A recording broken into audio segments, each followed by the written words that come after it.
আজ সকালে ঘুম থেকে উঠে জানি না কেন শরীরটা খুবই দুর্বল লাগছে আর মাথাটাও ঘুরছে।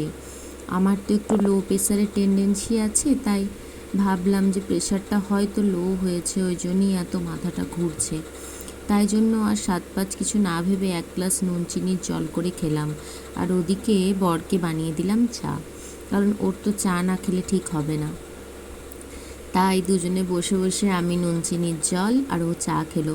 কিন্তু ও বলল যে তোমার চোখ মুখটা দেখে আমার একদম ভালো লাগছে না, চলো একবার ডক্টরকে দেখিয়ে নিই। আমি বললাম তাই চলো তাহলে একবার ডাক্তারকে দেখিয়ে আসি। তাই সকাল সকাল সব কাজকর্ম সারা হয়ে যাওয়ার পর রেডি হয়ে দুজনে বেরিয়ে পড়লাম। আর ছেলে তো ওইদিকে স্কুল গেছে, ছেলে স্কুল গেছে মানে ঘরের আর কোনো টেনশন রইলো না।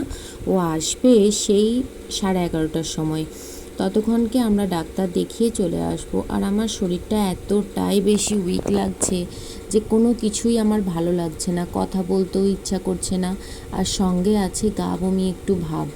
তাই ও বলল যে তার আগে আমাদের মানে পাড়াতে একটা ডাক্তার আছে, তার কাছে প্রেশারটা মাপিয়েও এলাম। একদম লো প্রেশার, মানে এত লো প্রেশার থাকার কথা নয়, বাট কিন্তু খুবই প্রেশারটা লো হয়ে গেছে।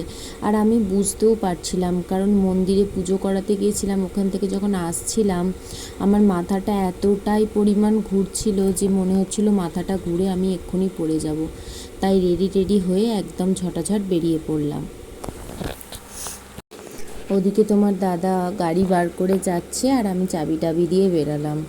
বাইকে যে যাচ্ছি বাইরের হাওয়াটা কিন্তু খুবই ভালো লাগছে। যখন দেখবে তোমাদের শরীর দুর্বল থাকবে বা মন দুর্বল থাকবে, হয় না বাইরে বেরোলে একটু মনটা ভালো থাকে। আজকে যেন আমার চোখে মুখে অনেকটাই ক্লান্তির ছাপ। ডক্টরের কাছে এসে বসে আছি, এটা হলো ডক্টরের টিকিট, কারণ আমি হোমিওপ্যাথি ওষুধটাই বেশি প্রেফার করি। তো চলো টাটা বাই বাই, পরে বলবো।